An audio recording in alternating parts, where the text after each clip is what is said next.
ನಮಸ್ಕಾರ. ಇಂದಿನ ಈ ಆಳವಾದ ಚರ್ಚೆಗೆ ಸ್ವಾಗತ. ನಾವು ಕಾಡು ಅಥವಾ ವನ್ಯಜೀವಿಗಳ ಬಗ್ಗೆ ಮಾತನಾಡುವಾಗ ಸಾಮಾನ್ಯವಾಗಿ ಅಭಿಮನ್ಯು ಅಥವಾ ಅರ್ಜುನನಂತಹ ದೊಡ್ಡ ಗಂಡಾನೆಗಳು ಮಾತ್ರ ನೆನಪಾಗ್ತವೆ ಅಲ್ವಾ? ಹೌದು, ಖಂಡಿತ. ಅವುಗಳ ಗಾತ್ರನೇ ಹಾಗಿರುತ್ತೆ. ಆದ್ರೆ ಇಂದು ನಮ್ಮ ಮುಂದಿರುವ ಮೂಲಗಳನ್ನು ನೋಡಿದಾಗ ಒಂದು ಆಸಕ್ತಿದಾಯಕ ಹೆಣ್ಣಾನೆಯ ಕಥೆ ಸಿಗುತ್ತೆ. ಅವಳೇ ಕರ್ನಾಟಕ ಅರಣ್ಯ ಇಲಾಖೆಯ ಬಳ್ಳೆ ಶಿಬಿರದ ಕೋಕಿಲ. ನಮ್ಮ ಇಂದಿನ ಮುಖ್ಯ ಉದ್ದೇಶ ಕೂಡ ಅದೇ ಆಗಿದೆ.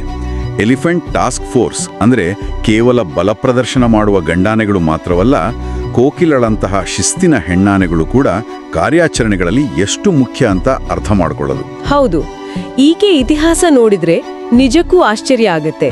1968ರಲ್ಲಿ ನಾಗರಹೊಳಿಯಲ್ಲಿ ನಡೆದ ಖೆಡ್ಡಾ ಕಾರ್ಯಾಚರಣೆಯಲ್ಲಿ ಇವಳನ್ನ ಸೆರೆ ಹಿಡಿಯಲಾಗಿತ್ತು. ಆ ಖೆಡ್ಡಾ ಅಂದ್ರೆ ಆ ಮರದ ದಿಮ್ಮಿಗಳ ಬೇಲಿ ಕಟ್ಟಿ ಕಾಡಾನೆಗಳ ಹಿಂಡನ್ನು ಒಟ್ಟಾಗಿ ಓಡಿಸಿ ಒಳಗೆ ಸೇರಿಸುವ ಒಂದು ಸಾಂಪ್ರದಾಯಿಕ ಕಷ್ಟಕರ ವಿಧಾನ. ಅದೇ ವಿಧಾನ. ಅಲ್ಲಿಂದ ಬಂದ ಈ ಕೋಕಿಲ ಮೈಸೂರು ದಸರಾದಲ್ಲಿ ಬರೋಬ್ಬರಿ 20ಕ್ಕೂ ಹೆಚ್ಚು ಬಾರಿ ಭಾಗವಹಿಸಿದ್ದಳು. ಅಷ್ಟೇ ಅಲ್ಲ, 2004ರಲ್ಲಿ ಶ್ರೀನಿವಾಸ್ ಅನ್ನೋ ಮರಿಗೆ ಜನ್ಮ ಕೂಡ ನೀಡಿದ್ದಳು. ದಸರಾ ಅಂದ್ರೆ ಸಣ್ಣ ಮಾತಲ್ಲ. ಲಕ್ಷಾಂತರ ಜನರ ಜಂಗುಳಿ, ಕಿವಿತೂತು ಮಾಡುವಂತಹ ಬ್ಯಾಂಡ್ಸೆಟ್ ಶಬ್ದ, ಸಿಡಿಮದ್ದು. ಖಂಡಿತ. ಇಂತಹ ವಾತಾವರಣದಲ್ಲಿ ಒಮ್ಮೆ ಕಾಡಿನಲ್ಲಿ ಸ್ವಚ್ಛಂದವಾಗಿ ಇದ್ದ ಪ್ರಾಣಿ ಸ್ವಲ್ಪವೂ ವಿಚಲಿತಳಾಗದೆ ಶಾಂತವಾಗಿ ಹೆಜ್ಜೆ ಹಾಕಬೇಕಾದ್ರೆ ಅವಳ ಶಿಸ್ತು ಎಷ್ಟಿರಬೇಕು ಯೋಚಿಸಿ. ಇದೇ ಗುಣ ಅವಳನ್ನ ಇಲಾಖೆಯ ಅತ್ಯಂತ ವಿಶ್ವಾಸಾರ್ಹ ಆಣೆಯನ್ನಾಗಿಸಿತು. ನಿಜ. ಇಷ್ಟೊಂದು ಶಿಸ್ತಿನಿಂದ ಇದ್ದಿದ್ದಕ್ಕೆ ಅವಳನ್ನ ಸೈಲೆಂಟ್ ವರ್ಕರ್ ಅಂತ ಕೂಡ ಕರೀತಿದ್ರು. ಆದ್ರೆ ಅವಳು ಎಂಥ ದಿಟ್ಟ ಕುಂಕಿ ಆನೆ ಅಂದ್ರೆ ಆಕ್ರಮಣಕಾರಿ ಕಾಡಾನೆಗಳು ಎದುರಾದ್ರೂ ಕೊಂಚವೂ ಭಯಪಡದೆ ಒಂದು ಹೆಜ್ಜೆ ಕೂಡ ಹಿಂದೆ ಇಡ್ತಿರ್ಲಿಲ್ವಂತೆ. ಆ ಧೈರ್ಯವೇ ಅವಳನ್ನು ಒಂದು ಅತ್ಯುತ್ತಮ ಕುಂಕಿ ಆನೆಯನ್ನಾಗಿ ರೂಪಿಸಿದ್ದು. ಕುಂಕಿ ಅಂದ್ರೆ ನಮ್ಗೆಲ್ಲ ತಿಳಿದಿರುವ ಹಾಗೆ ಕಾಡಾನೆಗಳನ್ನ ನಿಯಂತ್ರಿಸಲು ಇಲಾಖೆ ಬಳಸುವ ತರಬೇತಿ ಪಡೆದ ಆನೆಗಳು. ಹೌದು. ಕಾರ್ಯಾಚರಣೆಗಳಲ್ಲಿ ದೊಡ್ಡ ಗಂಡಾನೆಗಳು ತಮ್ಮ ಬಲದಿಂದ ಹೆದರಿಸಿದರೆ ಕೋಕಿಲ ಇಡೀ ತಂಡಕ್ಕೆ ಒಂದು ರೀತಿಯ ಸ್ಥಿರತೆ ಅಂದ್ರೆ ಒಂದು ಸ್ಟೆಬಿಲಿಟಿ ಒದಗಿಸ್ತಿದ್ಲು. ವಿಶೇಷವಾಗಿ ಫ್ಲಾಂಕರ್ ಆಗಿ ಅವಳ ಕೆಲಸ ಅದ್ಭುತವಾಗಿತ್ತು. ಫ್ಲಾಂಕರ್ ಅಂದ್ರೆ ಕಾರ್ಯಾಚರಣೆ ಸಮಯದಲ್ಲಿ ಗಂಡಾನೆಗಳ ಪಕ್ಕದಲ್ಲಿ ಕಾವಲಾಗಿ ನಿಂತು ಕಾಡಾನೆಗಳಿಂದ ಯಾವುದೇ ಅನಿರೀಕ್ಷಿತ ದಾಳಿಯಾಗದಂತೆ ಭದ್ರತೆ ಒದಗಿಸೋದು. ಓಹೋ. ಕಾಡಾನೆಗಳನ್ನ ಲಾರಿಗೆ ಅಂದ್ರೆ ಟ್ರಕ್ಗೆ ಹತ್ಸುವಾಗ ಅಥವಾ ಕ್ರೇಲ್ ಅಂತ ಕರೆಯುವ ಆ ಮರದ ಬೋನಿಗೆ ತಳ್ಳುವಾಗ ಮಾವುತನ ಆಜ್ಞೆಯನ್ನ ಚಾಚು ತಪ್ಪದೆ ಪಾಲಿಸ್ತಿದ್ಲು. ನಮ್ಮ ಮೂಲಗಳಲ್ಲಿ ಇದು ಸ್ಪಷ್ಟವಾಗಿ ಉಲ್ಲೇಖವಾಗಿದೆ.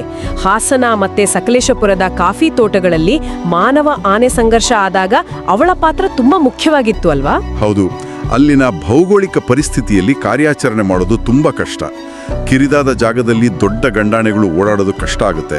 ಇಂತಹ ಬಿಕ್ಕಟ್ಟಿನ ಸಮಯದಲ್ಲಿ ಕೋಕಿಲಾಳನ್ನ ಮುಂಚೂಣಿಯಲ್ಲಿ ಬಳಸಲಾಗ್ತಿತ್ತು. ಚಿಕ್ಕಮಗಳೂರಿನಲ್ಲಿ ರೇಡಿಯೋ ಕಾಲರ್ ಅಳವಡಿಸುವ ಕಾರ್ಯಾಚರಣೆ ಇರ್ಬೋದು, ಅಥವಾ ಕೊಡಗಿನಲ್ಲಿ ಬೆಳೆ ನಾಶ ಮಾಡ್ತಿದ್ದ ಕಾಡಾನೆಗಳನ್ನ ಕಾಡಿಗೆ ಅಟ್ಟುವ ಕೆಲಸ ಇರ್ಬೋದು. ಎಲ್ಲದರಲ್ಲೂ ಅವಳು ಭಾಗವಹಿಸಿದ್ದಳು. ಈ ಕೌಶಲ್ಯದಿಂದಲೇ ಅವಳನ್ನ ಆಗಾಗ ಸಕ್ಕರೆಬೈಲು ಮತ್ತು ಬಳ್ಳೆ ಶಿಬಿರಗಳ ನಡುವೆ ಸ್ಥಳಾಂತರಿಸುತ್ತಿದ್ರು. ಅಂದ್ರೆ ಕಾಡಿನ ಅಂಚಿನ ಜನರ ನೆಮ್ಮದಿಯ ಹಿಂದೆ ಇಂತಹ ಮೂಕ ಜೀವಿಗಳ ಅವಿರತ ಶ್ರಮ ಅಡಗಿದೆ ಅಂತಲೇ ಹೇಳಬಹುದು. ನಿಜ. ಇಷ್ಟೆಲ್ಲ ಸೇವೆ ಸಲ್ಲಿಸಿದ ಈ ಕೋಕಿಲ ವಯೋಸಹಜ ಕಾರಣಗಳಿಂದ 2016ರ ಡಿಸೆಂಬರ್ 15ರಂದು ತನ್ನ 55ರಿಂದ 60ನೇ ವಯಸ್ಸಿನಲ್ಲಿ ಬಳ್ಳೆ ಶಿಬಿರದಲ್ಲಿ ಮರಣ ಹೊಂದಿದಳು.